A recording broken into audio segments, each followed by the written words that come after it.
All right, so now we're going to talk about the things that determine and shift supply.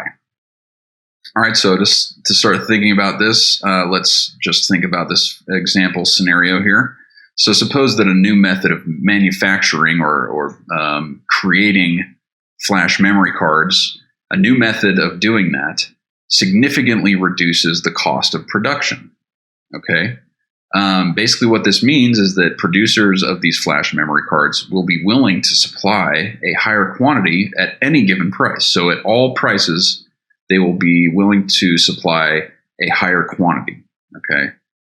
So in other words, this new method of manufacturing, this technology, will increase supply by decreasing the cost of production. Okay, so that's what we're going to be talking about in this section here. All right, so when, like I mentioned in the last video, when supply increases, it shifts to the right. So going from S1 to S2, just like demand, it shifts to the right. And that's because now at S2, you pick any given price, say $3. Before the increase in supply, the quantity supplied was 6 million units per year at $3. And after the shift in supply to S2, the supply has increased. And so at the same price of $3, it looks like the market is willing to supply 9 million units. Okay, so that's an increase in supply. And that's true at any given price. Pick any price, and the quantity supplied before and after the change will have gone up. And then, just like demand, a decrease in supply is a shift to the left. So that would be the example of that would be shifting from S1 to S3 to the left. And that's because now at any given price, quantity supplied is lower. And that's at any given price, or all prices, in other words. Okay, so that's how graphically the change in supply looks. Shifts to the right are increases in supply. Shifts to the left are decreases in supply. And just like with demand, there are several things that are important determinants of supply. I already alluded to one, technology and productivity. So that's basically what was going on with the scenario we looked at with the production costs of flash memory sticks. There was a technology that made production cheaper. Increases in productivity make production cheaper. And these things lead to increases in supply. It makes it easier for firms to supply. And so anything that makes it easier for the firm to supply a good, that leads to increases in supply. Anything that makes it more difficult to produce or supply decreases supply. Okay, so cost of inputs is another determinant. So if the costs of inputs go up, that makes it harder for this firm to supply the good or service, and so that will decrease supply. If costs of inputs go down, that makes it cheaper or easier for firms to supply, and that leads to an increase in supply. We also have price expectations here, just like demand. It's almost the same thing, but so try to think of it this time in terms of, I guess, your labor, right? So sticking with the labor. If you expected next week to be able to work for a higher wage, what might you do with your work this week? Well, you might slack off and be like, well, I can take it easy this week because next week I'm going to get a raise and I can work really hard once I get that raise and earn that money. There's no point in working very hard this week because I haven't gotten the raise yet. Okay, so that's an example of how price expectations can affect supply. If you expect a higher price, if firms or laborers expect higher prices in the future, they will supply less today. If they expect lower prices in the future, they will supply more today. So let me give you another example. I think we'll actually talk about these in detail. Let me keep going through all these, and we'll talk about them in more detail in a second. Another determinant are taxes and subsidies, and these are basically costs or benefits of production. So taxes on companies and businesses make it harder to produce. Subsidies, which are the opposite of a tax, it's when the government gives you money instead of takes your money. Subsidies make it easier for firms to produce, so subsidies increase supply. And then the last one is just number of firms in the industry. So this is, going back to the fact that supply is just adding up all of the individual supplies. So if there's more firms, you're adding up more individual supplies, which leads to an increase in supply. If there's fewer firms in the industry, that means you're adding up fewer individual supply curves, which means supply goes down. Okay. Okay. Let me quick go back to the price expectations one.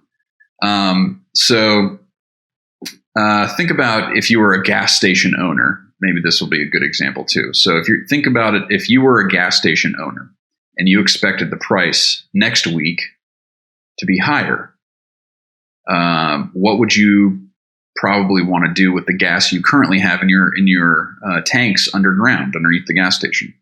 You'd probably want to try and hold on to it, reduce your supply today so that you can sell next week when the price is higher, right? And then likewise, in the opposite direction, if you expected prices to be lower next week, you'd want to try and sell the gas you currently have at the current higher price before prices go down next week, if that's what you expect. Okay, so in that sense, if you expect the price to go down, you would increase your supply today. Okay, so that's the nature of how price expectations work for suppliers. All right, so with price expectations and supply, it works opposite the way that it works with demand, right? So with demand, when buyers expect higher prices, they increase their demand today to try to buy at the cheaper price. Whereas when businesses expect higher prices in the future, they reduce their supply so that they can try to sell at the higher price. So it's kind of opposite to what goes on with demand there. Okay, so be aware of that. But those are the major determinants of supply. There are potentially other determinants, but these are the most important ones. So that's why we go over them here.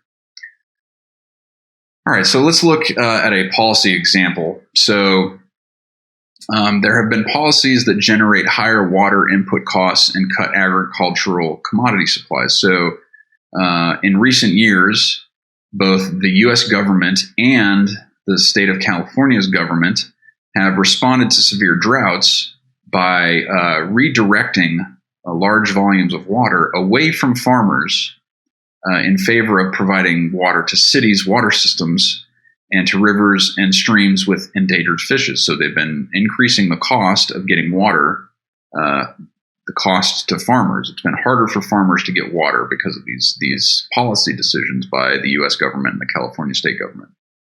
Now, as a result, the supply of agricultural commodities has gone down, right? So again, when things make production harder, it reduces supply, right? So this is an example of when these government agencies redirect water away from farmers, it's going to make things harder for farmers to produce. And so that will reduce the supply of their products. And that's exactly what was the result of these policy actions. So California's farmers have had to pay much higher prices for water and for their crops. And so the supply of their products, things like vegetables and fruits and other agricultural commodities, the supply of those things has gone down as a result of these drought policies. Another example has to do with China. So this is another international another international example. So the number of automobile manufacturing plants in China has increased from 100 to more than 140. So this is just the number of sellers, right? The number of plants, the number of sellers has increased, and so the market supply in China has increased as well. Okay, so that had to do with number of sellers. All right, so that concludes section 4 of chapter 3. I'll see you in the next video for section 5.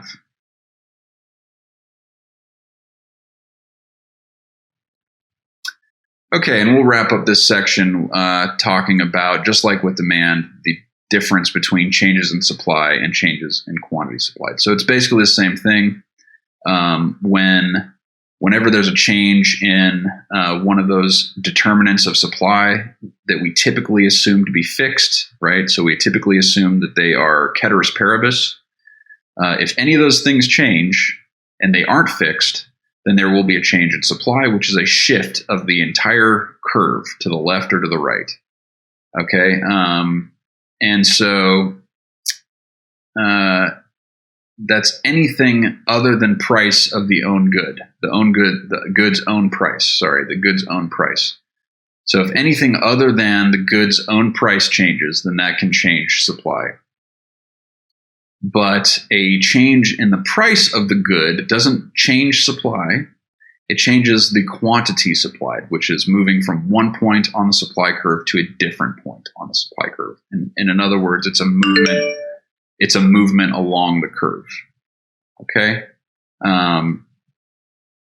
So pretty much just like demand, but we do need to be careful with this difference. Okay, because it's easy to confuse the two. Very commonly, a student might say, "Well, if price goes up, supply goes up." No, that's not true.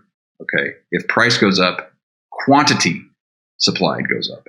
Supply itself does not change. Okay, so just be aware of that distinction again.